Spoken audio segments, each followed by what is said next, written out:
My dear brothers and sisters, H.W. Longfellow is an American poet. He wrote a very beautiful poem.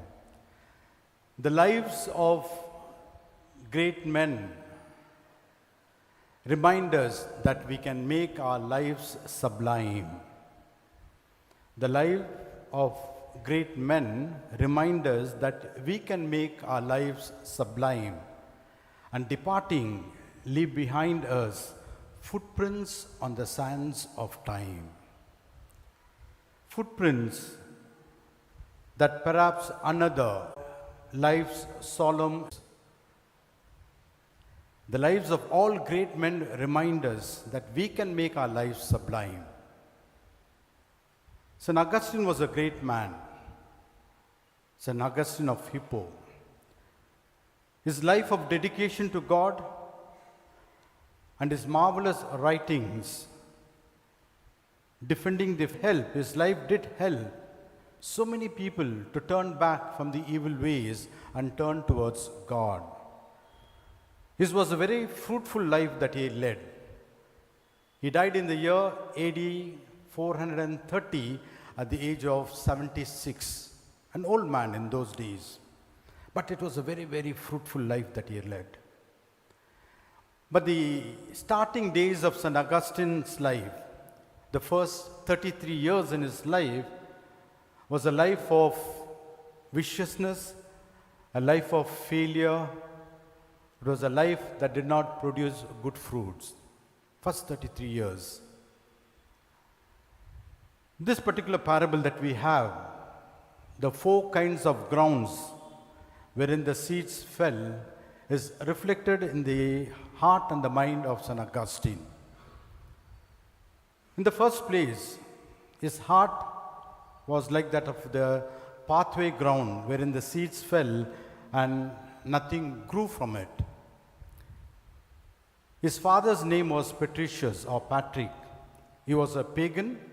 He was working in the Roman municipality as a tax baptism. But this man was a vicious man. He had no place for God in his life, and then he never kept his marital promise in his life. He was very open about it. So the kind of a ground that he prepared in the heart of St. Augustine was not a healthy one. Augustine's father left a negative impression in the heart and the mind of St. Augustine. And therefore, whatever good his mother tried to sow in his heart never bore fruit. It was like the pathway ground where the seeds were sown and nothing good came out of it. The present day Algeria, that's where St. Augustine was from. So he was sent to Carthage. In those days, Carthage was a rival city to Rome. Such a huge city it was. So he was sent over there to study. And he had companions who were vicious, and they were all, most of them pagans. We are talking about the 4th century. They were all pagans, and they led a life that was given to all kinds of sexual immoralities. And St. Augustine went and joined them, and he wanted to rival his classmates in viciousness. He took pride about it. He wanted to be worse than what the other classmates were. And therefore, even his classmates were not able to give him a good heart wherein the seeds of God could grow. So that was kind of a rocky ground which was shallow, and nothing good came from his schoolmates also. In the third place, we have the Augustine's heart and the kind of philosophers that he admired and that he followed and that he loved were no good in guiding him towards the path of God. They were also vicious, and it was like that of a thorny ground his hearts were. They did not help him to cultivate a good heart that could produce good fruits in his life. And therefore, even the philosophers that he followed in those days, initial days, were not helpful in his life. So therefore, the 3 grounds in the heart and the mind of St. Augustine were infertile. And the seeds that his mother tried to sow in his heart were all fruitless. And then we come to the 4th and the fertile ground which were prepared in the heart and the mind of St. Augustine by his mother, St. Monica, and by Bishop St. Ambrose. We know the story about his mother, very, very religious lady. She was a great Christian. She wanted to baptize Augustine when he was a child. In those days, there was no child baptism in the 4th century. But she wanted to baptize him because he was sick and he was almost about to die. But then he recuperated and then he became all right. So therefore, they postponed his baptism. But his mother saw that Augustine was going in the wrong way. She pursued him. She pursued him and started begging and pleading with him, but she was no match for him in argumentation, in polemics. But then she shed a lot of tears and spent a lot of time in prayer. He took up a job, and therein his mother joined him over there. And then he used to go for Sunday Mass and listen to the preaching of great St. Ambrose. He was the Bishop of Milan. And every Sunday he used to go and watch the preaching, listen to the preaching of St. Ambrose. And it is there that he got converted. And therefore St. Monica, his mother, and St. Ambrose, the Bishop of Milan, prepared a receptive heart, a fertile heart in the heart of Augustine, after which the seeds of the gospel were sown into his heart, and that brought forth beautiful fruits in his life. Later on, he came back to his own country, became a bishop, and was a staunch believer in God, defender of God, and lover of God. And although 1,500 years are passed after his coming into this world and his death, he has been a great example for so many forlorn and shipwrecked brothers on this solemn way of life. That was the fruitful life of St. Augustine. In today's gospel, we heard about the parable of the sower and the seed. The 3 grounds did not produce any fruit. And that may be reflected even in our hearts also. The ground reflects or represents our disposition towards God's word. The first is, we have the pathway ground where the seeds were sown and it did not produce any fruit. That refers to a shut mind. We do not like to think about certain things. We shut our mind out of laziness sometimes. We don't like to think.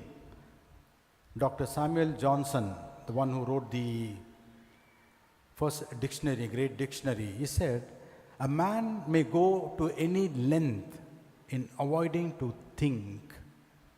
And that is it's quite true in our lives. We don't like to think. It is laborious. We don't like to think and think things through. Slumber is sweet. Toil is hard for us. And therefore, kind of a laziness sets into us and we don't like to think. That is a kind of a shut mind. We can also have a kind of a shut mind because of fearfulness.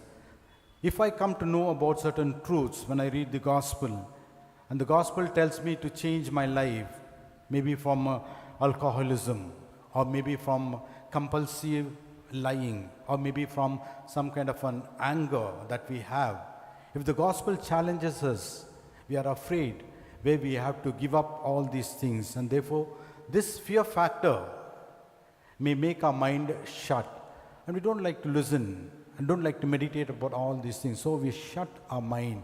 That is the pathway on which the seeds are fallen and it doesn't produce. Even in our lives, sometimes it doesn't produce anything good because we have shut our mind. The second kind of ground that we have is the rocky ground.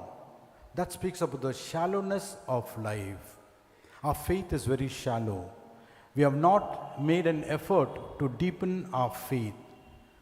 The only way to deepen our faith is to come constantly in touch with the gospel, especially with the sermons, with the teaching of the church. That's the way we need to, the teaching of the church will percolate into our lives. We need to think about it and make our lives very, very strong. Put our roots into the gospel. Lead a very strong Christian life. Benedictines is one of the congregations that we have, very ancient congregation that was founded in the 5th century by St. Benedict.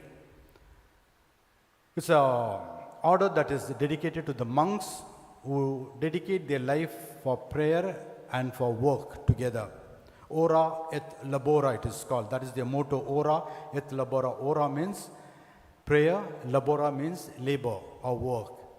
So whenever a novice comes to join this Benedictine order, they will give him a small cell. And in the cell there will be a table and a chair for him. When he comes from outside to join this particular order, his old clothes that he has come from the world is taken and folded and kept in the room on the table. For 1 year, his clothes will be over there. He has to practice all the rigorous exercises that are meant for the Benedictine monks. So the clothes are kept over there so that he has to practice these things, and any time of the year, within 1 year, if he finds that he is not fit for this particular life, he can take his clothes, wear it and go away. So 1 year it will be lying over there. Only when he becomes convinced in his faith, they take away the clothes and give him the order's habit to him. That is the practice among the Benedictines, to say that our faith needs to be strong. Our faith needs to be strong, and the roots have to be gone inside the ground, and therefore our faith has to be strong, and then the shallowness of our faith should be avoided in life. We have to get little more firm in our faith. Otherwise, we will not be bearing fruit like the seeds that were sown on the rocky grounds. Coming to the third one. The third ground is the thorny ground. Thorny ground refers to the busyness of our life. We have so many things in our days, chores. We have got so many things to do in our lives. And often what happens is the casualty is God and time for God. We have time for all other things except for God. And our busyness in life chokes out Christ in life. There's a very beautiful incident in the book of Kings, 1 Kings chapter 20, verses 38 and 40. There is a jailer who is responsible to keep the inmates. The command was given to him that if one of the prisoners escapes, he has to forfeit his life. But one day what happened is, one of the prisoners escapes from there. The king comes over there, then he asks him, how did the prisoner escape from here? Then he says, your lordship, your servant was busy here and there, and the prisoner escaped. He says, your servant, that is the jailer says, referring to him, your servant was busy here and there, and the prisoner escaped. And then he was condemned awfully. What was he busy with? His work was to safeguard the prisoners inside the jail. He did not have any other work. That was his primary job. What was he busy with? He was busy here and there, but he let off the prisoner to escape, and therefore he was condemned. Sometimes it happens. The busyness of our lives. We are busy with so many things, but the most important things in our life, God, or the obligation that we are responsible to God, these are the things that we neglect. So we need to ask, what are we busy with? And these are the seeds that are sown on the thorny grounds. Coming to the fourth one, the fertile ground. The fertile ground refers to a proper response that we give to God and His words. God has given us so many talents. What are we doing with those talents? Do we enjoy slumber more than our labor in life? You must have heard about the lotus eaters. The lotus eaters.